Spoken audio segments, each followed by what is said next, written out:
G'day and welcome back to Steve's Bikes. If you saw my previous video about replacing the BMW Navigator 6 with the Zumo XT2, you'll be aware that I had problems with the Navigator 6, like many other Navigator 6 users, with ghosting and the display just not interacting. Cleaning the display and doing software updates did nothing to fix the display problems other than perhaps temporarily. So I decided to purchase the Garmin Zumo XT2 based on its good reviews and good reports from friends. In my first video I installed the Zumo XT2 using the standard mounting hardware that comes with the product. I've been out on a ride and the Zumo XT2 performed well. However, the standard mounting has a few disadvantages. The first thing I found is that the XT2 is not quite centrally located in the middle of the motorbike. Now this is a small issue, but it is a little bit annoying. Also, when you turn off the bike, of course the XT2 doesn't power off automatically, so you need to do this yourself. This is also relatively minor, but you do need to remember to do it. The big issue, however, though, is there is no anti-theft safety lock on the standard mounting hardware. It's a very simple job to actually just remove the XT2. It might just get nicked. So I've decided to do what many BMW users do when they replace their Navigator 6, and that is to purchase the 3D AM adapter from Adaptor's 3D Motorrad in Italy. I've ordered this online and it's shipped within 24 hours. This takes advantage of the original Navigator 6 mounting hardware and its wiring loom. So to install the mounting adapter I need to deconstruct the Zumo XT standard mounting hardware. I'm removing the mounting hardware ball from the handlebars. Now I reassemble the original Navigator 6 wiring loom to the original Navigator 6 mounting hardware. The 3D AM adapter has its own 3D printed locking mechanism, so I remove the old Navigator 6 locking mechanism and replace it with the one provided by 3D AM with their mounting kit. I now disassemble the Zumo XT adapter plate, taking the top and bottom halves apart.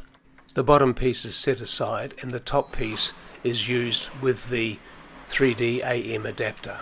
So the top section of the Zumo XT2 mounting plate is attached to the 3D AM adapter.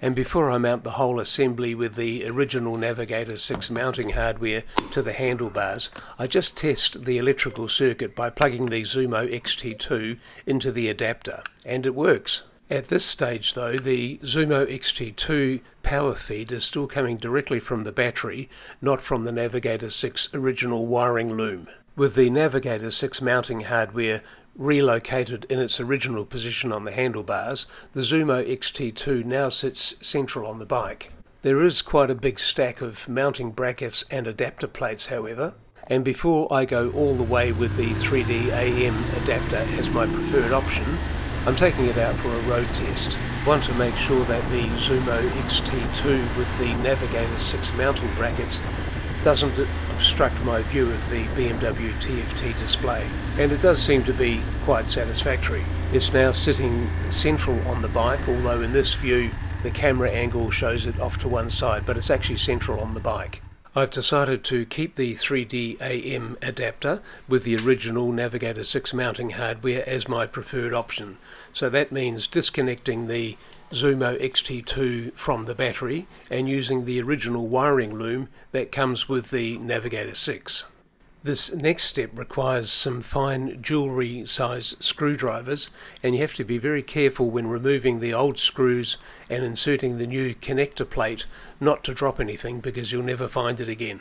I put down a cloth to ensure that the tiny screws didn't roll away. Now we remove the Zumo connector and clip in the 3D AM connector plate. This is held in place with a fresh set of Phillips head screws supplied with the connector plate. Now we fit the Zumo mounting assembly to the 3D AM adapter. I check to make sure that the locking mechanism is operating smoothly. Now let's try fitting the Zumo XT2 to the adapter plate mounted in the original Navigator 6 mounting hardware. And the big test. Turn on the ignition and let's see what happens. And the Zumo XT2 powers up as well, exactly as planned, using the original Navigator 6 wiring loom. If everything is working properly, then turning off the ignition should also turn off the Zumo XT2 after the 30-second delay that's built into the Navigator 6 original wiring loom. Everything appears to be working as expected, so now it's time to do the final commit and disconnect the direct line from the battery to the Zumo, as that's no longer needed. The power to the Zumo is now coming from the original Navigator 6 wiring loom. We're in the final stages now, just removing the direct connection to the battery and replacing the bike seat, and testing the angles of the Zumo XT2 for both general riding and off-road riding in a standing position, and they all check out fine. So the advantages of using the 3D AM adapter are that you have the Navigator 6 mounting hardware centrally located on the bike, that the power is from the original Navigator 6 wiring loom, so the Zumo XT2 turns on and turns off with the ignition, but most importantly you have the locking mechanism that comes with the Navigator 6 adapted by 3D AM, so that the Zumo XT2 cannot be easily removed without using the ignition key. Hey, thanks for watching. Cheers.